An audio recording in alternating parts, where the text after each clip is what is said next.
ये कहानी है सोनापुर नाम के एक छोटे से गांव की। एक ऐसी कहानी जो आज भी एक अनसुलझी पहेली बनी हुई है। आज हम इसी अजीबोगरीब और रहस्यमयी मामले की तह तक जाएंगे जो दो स्ट्रीट फूड बेचने वालों से जुड़ा है और जिसका अंत बेहद चौंकाने वाला है। तो पहेली की शुरुआत यहीं से होती है। एक तरफ है किशन की आलू पूरी, जिसका स्वाद इतना लाजवाब है कि खाने वाला उंगलियां चाटता रह जाए, फिर भी उसका ठेला एकदम खाली रहता है। और दूसरी तरफ है मोहन, जिसकी पूरियां स्वाद में बिल्कुल साधारण है, पर उसके ठेले पर इतनी भीड़ लगी रहती है कि पैर रखने तक की जगह नहीं होती। तो सवाल ये उठता है कि ऐसा कैसे हो सकता है? क्यों बेहतर स्वाद वाला खाना पिट रहा है जबकि साधारण सा खाना जबरदस्त हिट है? तो चलिए इस पड़ताल के पहले हिस्से में जरा और गहराई से देखते हैं इन दोनों दुकानदारों को और जानते हैं कि गांव वाले इनके बारे में क्या सोचते थे। किशन एक सीधा साधा मेहनती आदमी था। सोचिए, गर्मा गर्म फूली हुई पूरियां, साथ में मसालेदार आलू की सब्जी जिसमें हरी मिर्च और धनिये की महक दूर तक जाती थी। मतलब स्वाद में कोई कमी ही नहीं थी। तो फिर इतनी कमाल की चीज होने के बावजूद उसका ठेला हमेशा खाली क्यों रहता था? यही तो सबसे बड़ा सवाल था। और ये सिर्फ एक दो लोगों की बात नहीं थी, ये पूरे गांव का तजुर्बा था। जैसा कि ग्राहक ने कहा भी, स्वाद तो किशन की पूरी में है, पर पता नहीं क्यों पैर अपने आप मोहन के ठेले की तरफ मुड़ जाते हैं। ऐसा लगता था जैसे कोई अनदेखी ताकत उन्हें खींचकर वहां ले जा रही हो। और देखिए, यहां से मामला सिर्फ बिजनेस कंपटीशन का नहीं रह जाता। अब तो किशन के मन में भी यही शक घर कर चुका था। वो खुद से पूछने लगा था, कहीं उसने कोई जादू टोना तो नहीं कर दिया? बस यहीं से कहानी एक कारोबारी दुश्मनी से निकलकर एक खतरनाक अलौकिक पहेली का रूप ले लेती है।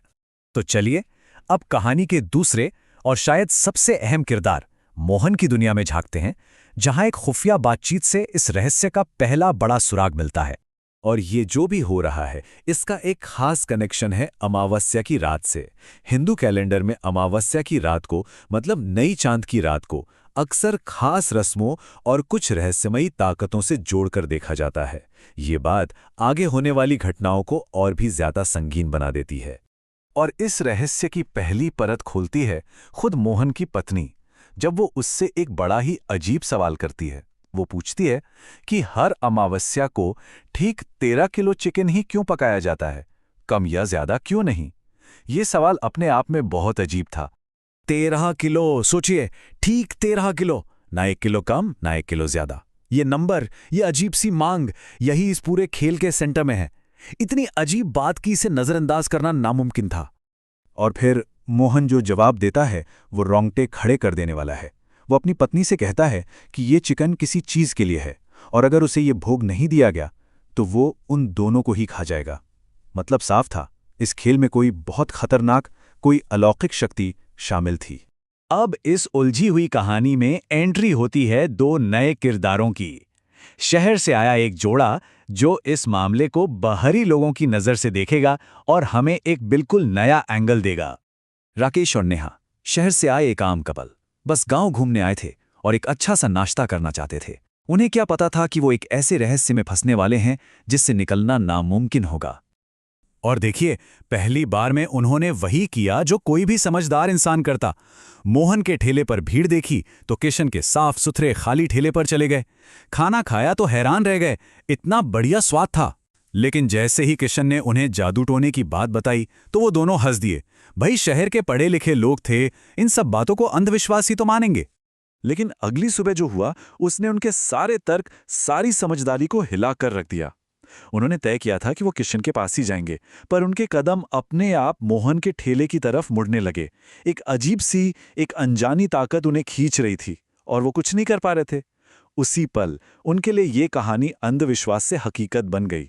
तो अब जब आंखों देखी पर यकीन हो गया था, तो उन्होंने किशन के साथ मिलकर मोहन की इस ताकत के स्रोत का पता लगाने का फैसला किया। अब शक की कोई गुंजाइश बची ही नहीं थी। जो उनके साथ हुआ वो हकीकत थी। राकेश और नेहा सीधे किशन के पास पहुंचे और कहा, हम तुम्हारी बात पर यकीन करते हैं। और बस यहीं से इस रहस्य को सुलझाने की असली खोज शुरू होती है। शाम ढल चुकी थी, अंधेरा घिर रहा था। तीनों ने मोहन पर नजर रखी हुई थी और फिर उन्होंने देखा कि मोहन अपने ठेले से निकलकर एक अंधेरे, भयानक जंगल की तरफ जा रहा है। यहीं से माहौल में असली तनाव घुलना शुरू होता है। जैसे जैसे वो जंगल में गहरे उतरते गए, चीजें और भी अजीब होती गईं।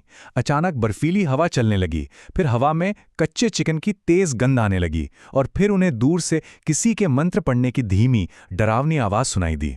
ये सारे इशारे एक ही तरफ थे। रहस्य का जो भी स्रोत था वो अब ज्यादा दूर नहीं था।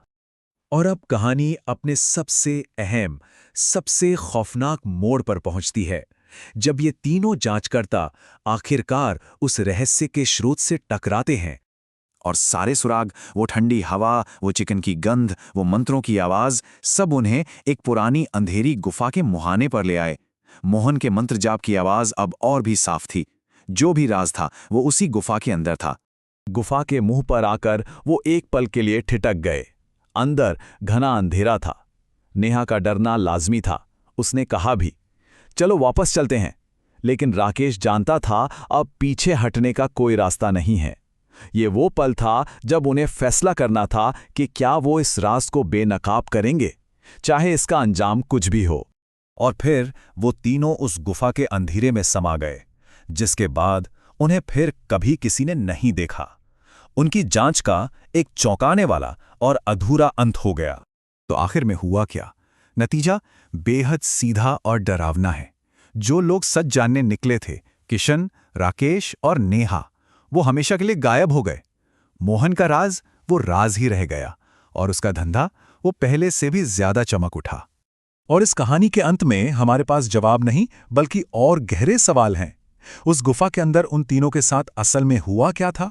और मोहन की कामयाबी के पीछे का वो कौन सा खौफनाक राज था जो हमेशा हमेशा के लिए उसी अंधेरे में दफन हो गया? ये वो सवाल हैं जो सोनापुर की इस पहेली को आज भी जिंदा रखे हुए हैं। एक ऐसा राज जो शायद कभी नहीं खुलेगा।